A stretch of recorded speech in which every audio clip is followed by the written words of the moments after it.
हमारे आए हुए मंचासीन डॉक्टर लीना जी, मैं उनको धन्यवाद देती हूँ कि सभा में आके उन्होंने अपनी बेशकीमती टाइम को दिया। और साथ ही साथ हमारे आशा सिंह, आशा कुमारी कहिए, सभी एक ही चीज है और बहुत ही सोशल भी कहिए तो कम है, उनको परिचय की मुहताज नहीं है। और ये आनंद जन विकास फाउंडेशन की फाउंडर है, यानी डायरेक्टर है।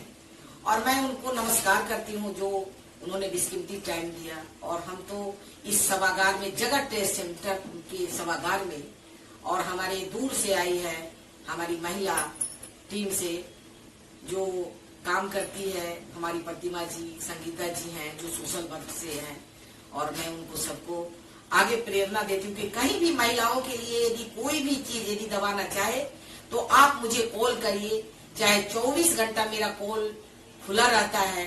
यदि मैं जस्ट नहीं होता उसको मैं जरूर करती हूँ। और पहली बात, महिलाओं के लिए मैं सशक्त फोन पर बात करती हूँ कि कोई भी महिला क्यों डरे।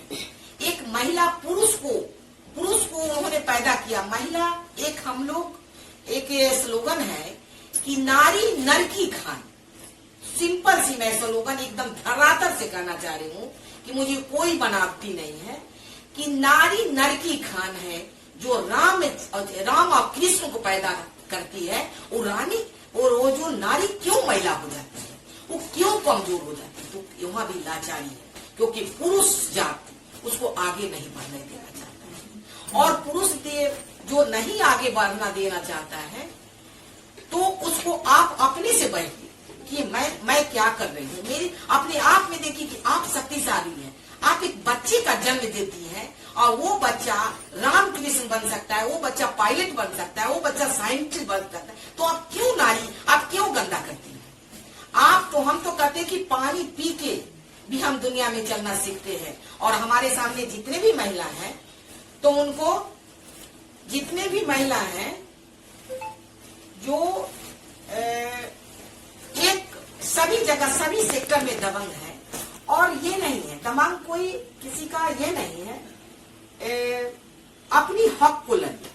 बेटा को भी एक संस्कार दीजिए, बहू को भी संस्कार दीजिए और किसी से आशा मत रखिए और आगे बढ़ते जाइए। इसी शब्दों से हम अपनी शब्द को विराम देते हैं और आगे जैसा गाइडलाइन होगा वैसा मैं आगे नारियों के लिए तत्पर रहूंगी। धन्यवाद रीता।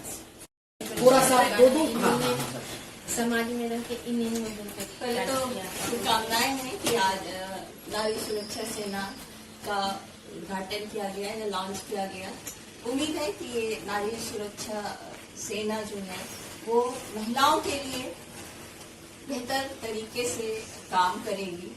सबसे जरूरी ये जानना है कि किन लोगों, किन महिलाओं के साथ काम कर रही है, यानी हमारी ये टारगेट में किस तरह की महिलाएं हैं, क्या कामकाजी महिलाएं हैं या घर की महिलाएं हैं, किस तरह के वर्क प्लेस में काम करने वाली महिलाएं हैं, पढ़ने लिखने वाली लड़कियां हैं, उनके लिए एक अलग ही इशू की आवश्यकता होती है।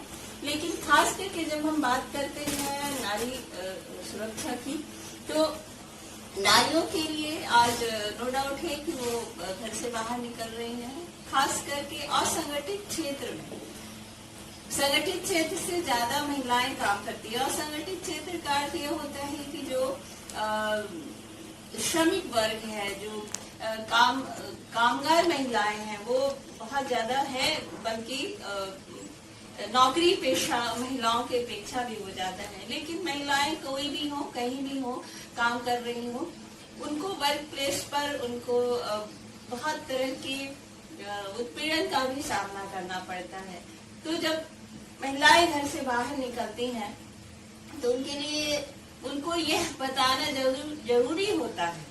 ये भी हमारा दायित्व है कि उनको काम के साथ, पैसे के साथ साथ उनको अपने अधिकारों का भी पता होना चाहिए। उनको किस तरह की सुरक्षा वर्क प्लेस पर है, क्या उनके साथ किसी तरह का शोषण होता है या किसी तरह की उनके साथ अत्याचार होता है। तो इसके लिए जो सबसे जरूरी चीज है, जो हम में से पढ़ी लिखी वर्क प्लेस पे काम करने वाले भी जिन महिलाओं को नहीं पता है वो है विशाखा गाइडलाइंस।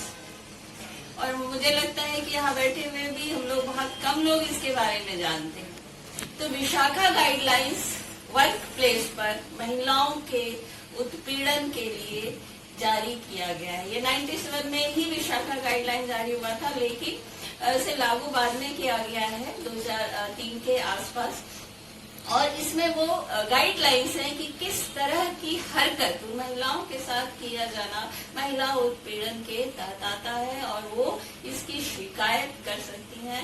ये आवश्यक है कि हर एक वर्क प्लेस पर एक महिला शिकायत निवारण सेल हो जहां वो शिकायत कर सके। तो ये इस तरह ये सिर्फ एक उदाहरण है विशाखा गाइडलाइन। इसमें बहुत तरह की नीति निर्देश दिए हुए हैं कि किसी को छूना, किसी को ताड़ना, किसी को आप कंप्यूटर या मोबाइल पे किस तरह की चीजें दिखाना, ये सभी चीजें जो होती हैं वो सभी चीजें उत्पीड़न के दायरे में आती हैं, शोषण के दायरे में आती हैं। तो ये महिलाओं को मालूम होना चाहिए जब वो घर से बाहर निकलते। घर की हिंसा, घर का अत्याचार हो एक अलग ही, वो भी एक मैटर है उनके लिए, लेकिन जब वो घर से बाहर निकलती हैं तो उनको पता होना चाहिए कि हमारे अधिकार क्या है।